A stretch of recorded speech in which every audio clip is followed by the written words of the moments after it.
और जो लोग यहाँ काम करते थे, रेडी वाले, पटरी वाले, वो बेरोजगार हैं। आज मास्क पे आप 500 रुपए का चालान, हो सकता है पुलिस वाले अभी आए और मेरा चालान काटे, लेकिन वो ये नहीं बता सकते कि कौन सा मास्क कोरोना के लिए उपयुक्त है। और अगर आपको चालान ही काटना है तो फिर आप 500 रुपए का चालान क्यों काट रहे हैं भाई? आप 100 रुपए का चालान काटे। विधायक फ्री में दे। उन्नाव से कुलदीप सेंगर, उसने चीखें लगाई कि मेरे परिवार को सुरक्षा दिया जाए। तब भाजपा की सरकार सोई हुई थी, योगी आदित्यनाथ की सरकार सोई हुई थी। उस लड़की की निर्मम हत्या होती है, उसके चाचा की हत्या होती है, उसके वकील की हत्या होती है, लेकिन उनको सिक्योरिटी नहीं दी जाती है। आज कुलदीप सेंगर फिर से रिहा होता है।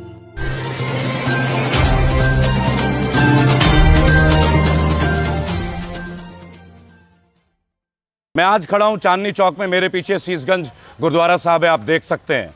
और पिछले 2.5 साल से यहां काम चल रहा है ब्यूटिफिकेशन का, नवीनीकरण का, मॉडर्नाइजेशन का। 2.5 साल में एक डैम बन के तैयार हो जाता है, 50 किलोमीटर की सड़क बन के तैयार हो जाती है। लेकिन जब ये बन रहा था तो बोला गया था 5,000 लोग जो रेहड़ी वाले हैं, पटरी वाले हैं, जिनके रोजी रोटी का एकमात्र साधन पिछले 20, 30 साल, 40 साल से लोगों की जीविका का साधन, आज वो 2.5 साल से कहाँ है, इसके बारे में कौन जवाब दे, यह आपको तय करना है भाई और बहनों। और मैं एक बात आपसे पूछना चाहूँगा, सरकारी नौकरी की तो बात पूछना आजकल एक जुल्म हो गया है। कैसे पूछे कि नौकरी कहाँ है? तो पहला एजेंडा मेरा आज आप लोगों के बीच, भाई और बहनों, युवा मांगे नौकरी। The youth they needs service, employment. बेरोजगारी का स्तर क्या है आप देख सकते हैं। अच्छे दिन से हम लोगों की बातों की शुरुआत हुई थी। मैं केंद्र की सरकार से अप्रेक्षित भाषा का कभी इस्तेमाल करता नहीं, लेकिन जिस तरीके से केवल कोरोना काल की बात, इन्होंने कहा था 2 करोड़ युवाओं को नौकरी देंगे, 2 करोड़।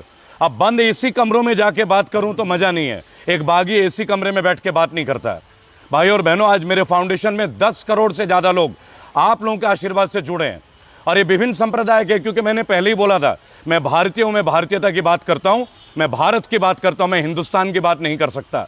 यह देश हिंदुस्तान के नाम से नहीं जाना जाता, यह देश भारत के नाम से जाना जाता है। और पिछले कुछ दिन से मीडिया में आप लगातार देख रहे हैं, कभी कंगना रनौत, कभी सुशांत सिंह राजपूत। आज कंगना रनौत की एक इलीगल बिल्डिंग को अगर तोड़ दिया जाता है तो बीजेपी उन्हें सिक्योरिटी दे रही है वाई ग्रेड की, और एक हल्ला मच रहा है। और दिल्ली में जब सीलिंग हुई, 50 साल के कारोबार बंद हो गए, लोगों के रोजगार चले गए, तब ये कंगना रनौत कहां पे थी? तब ये फिल्म स्टार्स कहां के थे? तब ये बीजेपी का आला नेता कहां थे? आज भी दिल्ली के कितने सारे क्षेत्र हैं, सेक्टर हैं, जहां पे सीलिंग की वजह से दुकानें बंद हैं, उनकी रोजी रोटी बंद है। वो कहां जाएंगे कारोबार करने, जो 40 साल से एक जगह पे नियमित तौर पे सुबह और शाम कारोबार करते थे। भाई और बहनों, पिछले कुछ दिन पहले मैंने सफाई कर्मचारियों का आंदोलन शुरू किया था ग्रेटर नोएडा गौतम बुद्ध विश्वविद्यालय में। कोरोना काल में इनको क्वारंटाइन जोन के लिए रखा गया था, पेशेंट्स के लिए रखा गया था। जिन अस्पतालों में काम कर रहे थे, गौतम बुद्ध यूनिवर्सिटी को भी, ये माननीय योगी आदित्यनाथ जी की सरकार की मैं बात कर रहा हूं, और तत्काल प्रभाव से जून में 2 महीने के बाद ही उन्हें निकाल दिया गया। एक भी व्यक्ति का 50 लाख का बीमा नहीं था। मैं आपको बताऊं, मैं आपको डॉक्यूमेंट्स देता हूं, क्योंकि मैं आरटीआई के साथ काम करता हूं। मैं एक आरटीआई एक्टिविस्ट हूं, और जो बात करूंगा कागजों के दम पे बात करूंगा। चलिए आज बात करते हैं युवा मांगे नौकरी। माननीय मोदी जी, माननीय दिल्ली सरकार के मुख्यमंत्री केजरीवाल जी, आपने भी दिल्ली में बहुत बड़े घोषणा की थी। इसी चांदनी चौक में मेरे पीछे आप देख सकते हैं, 2.5 साल का टाइम, जहां 50 किलोमीटर की आप सड़क बना सकते हैं 2.5 साल में, एक डैम की रचना कर सकते हैं, फ्लाईओवर बना सकते हैं। इसका नवीनीकरण नहीं हो रहा है। और जो लोग यहां काम करते थे, रेडी वाले, पटरी वाले, वो बेरोजगार हैं। आज मास्क पे आप 500 रुपए का चालान, हो सकता है पुलिस वाले अभी आए और मेरा चालान काटे, लेकिन वो ये नहीं बता सकते कि कौन सा मास्क कोरोना के लिए उपयुक्त है। और अगर आपको चालान ही काटना है तो फिर आप 500 रुपए का चालान क्यों काट रहे हैं भाई? आप 100 रुपए का चालान काटे और 2 मास्क फ्री में दे। भाई आप तो लोगों को जागरूक करने का काम करते हैं, लेकिन यहां भी उन्हें पैसे चाहिए, 500 रुपए। पूरे दिल्ली में कहीं भी जाइए, भाई और बहनों, मैं झूठ नहीं बोलूंगा आपसे, मैं मास्क नहीं पहनता, क्योंकि मैं कोरोना में यकीन नहीं करता। मेरी पिछली वीडियो में आपने डॉक्टर विश्वरूप रॉय चौधरी को देखा।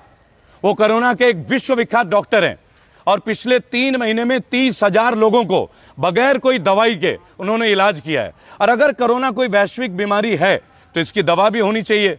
जिन अस्पतालों में लाख, 1.5 लाख रुपए लिए जा रहे हैं, दवाई तो कोई है ही नहीं, तो 1.5 लाख रुपए रोज का आप लेते किस बात के हैं? इसके बारे में आप आज तक आरटीआई में खुलासा नहीं करते। और अगर आपको लगता है कि कोरोना एक बहुत भयानक बीमारी है, आइए मेरे साथ लाल बत्ती में चलिए। अभी मैं दिल्ली 6 में हूँ, चांदनी चौक में हूँ, जामा मस्जिद चलिए, राजघाट चलिए, वहाँ सड़क पे खड़ा हुआ एक गरीब व्यक्ति या भिखारी, उनके परिवार में किसी की डेथ नहीं है। क्यों मृत्यु नहीं हो रही है?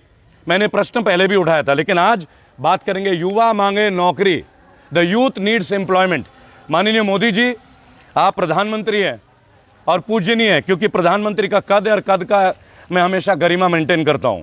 अच्छा, इस पूरे लॉकडाउन में मैंने एक बात देखा, किसी भी नेता के साथ कुछ नहीं हुआ। मैंने गुजरात में बहन सुनीता यादव, जो कि कांस्टेबल हैं गुजरात पुलिस में, उन्होंने गुजरात के हेल्थ मिनिस्टर के बेटे प्रकाश कनानी जी के पुत्र को कोरोना का नियम कायदे कानून तोड़ते हुए रोका, वो सस्पेंड हो गई। वो मुहिम मैंने छेड़ रखा है पूरे देश भर में। एक कांस्टेबल को आप सस्पेंड करते हैं, वो बार बार प्रधानमंत्री जी से अनुग्रह करते हैं, उनके घर वालों का पीछा किया जा रहा है। नेता का आपने कुछ नहीं किया। लाठी charge at the rate lockdown, अभी भी लाठियां बांध रही है पुलिस लॉकडाउन में।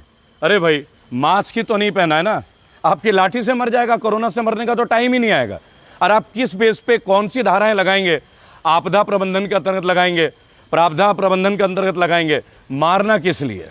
भाई और बहनों, बहुत सारी बात थी। इन्होंने बोला 1,20,000 करोड़ का पैकेज, इसे बंद कर दीजिए स्टार्ट को। 1,20,000 करोड़ का पैकेज आप दे रहे हैं। तो चलिए मैं एक बात करता हूं, ये जो 3 महीने टैक्सी वाले बंद थे, ये जो ब्यूटी पार्लर वाले बंद थे, ये जो होटल इंडस्ट्री के लोग बंद थे, ये जो जिम के मालिक, जो लोग किराए पे जिम चलाते हैं, जिम ओनर्स, आप देखिएगा, जिन लोगों ने अपना जिम व्यायामशाला चलाया 6 महीने से वो बंद थे, उनका किराया कहीं माफ नहीं हुआ। माननीय प्रधानमंत्री जी, आपने मकान मालिकों से बोल दिया किराया मत लो। उन बुजुर्गों को क्या, जो इस किराए पे आश्रित हैं, आपने उनके लिए कोई पैकेज दिया क्या? आपने इन जिम के ओनर्स के लिए कोई पैकेज दिया क्या? आपने उन ब्यूटिशियंस के लिए कोई पैकेज दिया क्या? और देखिए, मैं आपको एक बात बोलूंगा, कोचिंग इंस्टीट्यूट, मेरे ख्याल से आप कोचिंग इंस्टीट्यूट के बारे में जानते हैं, क्योंकि आपके स्कूलों में इतनी अच्छी पढ़ाई तो होती नहीं।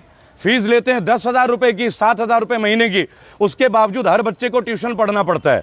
अब जो कोचिंग इंस्टीट्यूट वाले कोचिंग चलाते हैं, उनका क्या? 6 महीने से बंद है। आप कहते हैं चाइना का नक्शा नहीं बदलेंगे, चाइना के ऐप बदलेंगे। चाइना हमारा मैप बदल रहा है। अब बिहार का चुनाव है तो आप एक फिर से कृत्रिम युद्ध दिखा देंगे, चाइना के साथ हमारा एक युद्ध, और फिर हमारे सैनिक शहीद हो जाएंगे। और उन्हीं सैनिक जो हमारे शहीद होते हैं, उनका पेंशन आप नहीं देते।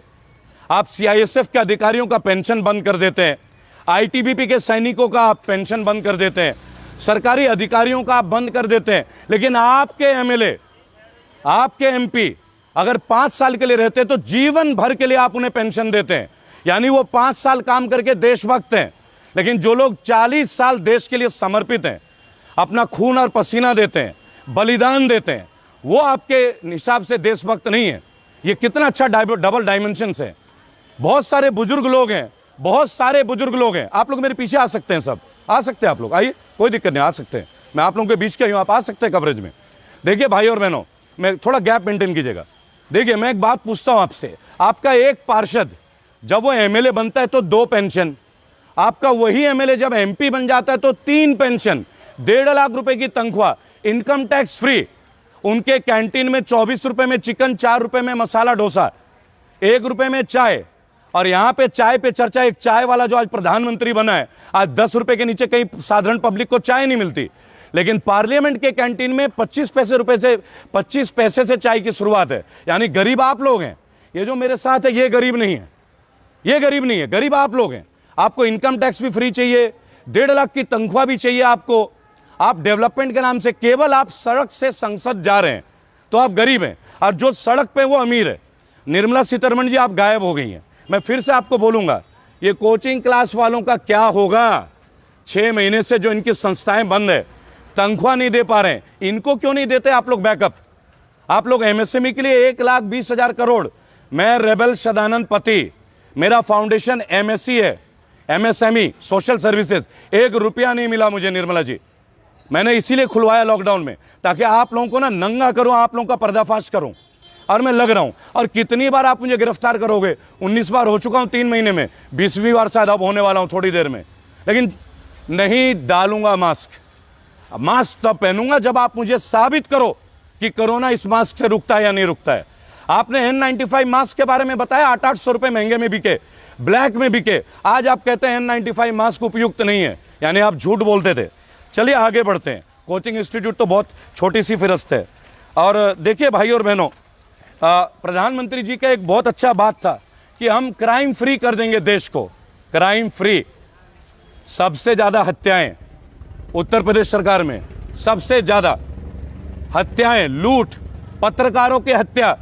मैं जर्नलिस्ट हूं, मेरे साथ अभी यंगिस्तान न्यूज वाले हैं और तकरीबन 150 चैनल पे ये वीडियो अभी थोड़ी देर में आप देख सकते हैं कि लाइव हो जाएंगे 150 चैनलों में। एक सोच की बात है, सोच का विषय है। लेकिन क्राइम का ग्राफ आज की डेट में ये आप देखें, क्राइम यहां से यहां तक, ये क्राइम का लेवल है। केवल पत्रकार आप मार रहे हैं, और तो और जो भी व्यक्ति कुछ आपके सरकार के खिलाफ बोलना जा रहा है, आप उसे उठा के जेल में डाल रहे हैं। अभी तो डॉक्टर कफील खान को छुड़ाया हमने, अखिल गोगोई की बारी है, संजीव भट्ट के लिए मुहिम है, लेकिन इनके लिए तो बहुत सारे लोग हैं। मैं आम लोगों की बात करता हूं। आपने मजदूरों का हाल बेहाल कर दिया। आपको कंगना रनौत के लिए इतनी परवाह हो रही है, करोड़ों रुपए खर्च कर रहे हो, वाई ग्रेड की सिक्योरिटी दे रहे हो। मुझे ये बता दीजिए, औरैया में 24 मजदूर रोटी खाते हुए एक्सीडेंट में मारे गए, और आपने कितने मजदूरों के लिए क्या किया? जो मेरे पीछे, आप लोगों को कुछ मिला है क्या? नहीं मिला है। आज तक मिला है कुछ?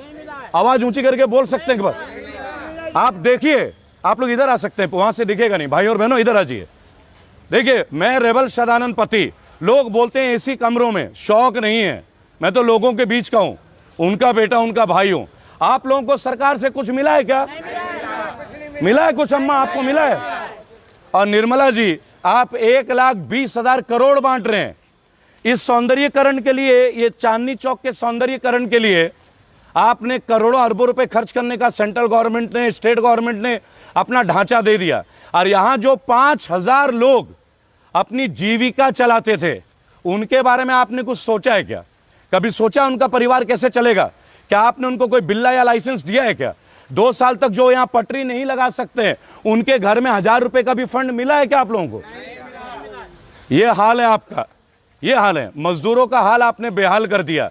आपके लेबर मिनिस्टर, मजदूरों के लिए तो लेबर मिनिस्टर ही होते हैं ना। नाम जानते हैं आप? आपका लेबर मिनिस्टर मंत्रालय नहीं जानते ना? मैं बताता हूं, संतोष गंगवार अपने कमरे से बाहर नहीं निकलते भाई साहब, और लेबर मिनिस्टर बने बैठे हैं। हम लोग जाते हैं। अभी मैं मथुरा में था, 15 लोगों की डेथ हुई थी नैती अस्पताल में। आप मेरा वीडियो देखिएगा।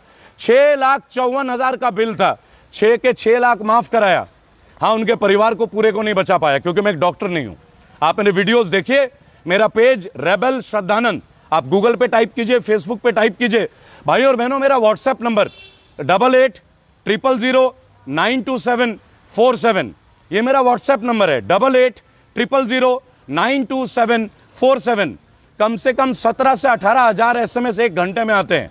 मेरी लीगल टीम उनके पास जाती है, हम लोगों में होता है। आज मैं आपके बीच चांदनी चौक हूं, कल मैं खुर्जा में रहूंगा, वहां कुछ अत्याचार है, वहां उठ के आपसे बात करूंगा। और कुछ मोदी जी के, भाजपा के विशेष भक्त हैं, वो कहते हैं कि लाइव आके क्या होगा। तो मैं चलिए एक बात आपको पूछता हूं। हर चीज की शुरुआत सड़क से होती है। आपके मोदी जी सड़क से उठ के आए थे, पैदाइशी प्राइम मिनिस्टर नहीं थे। वो रेलवे स्टेशन में चाय बेचा करते थे।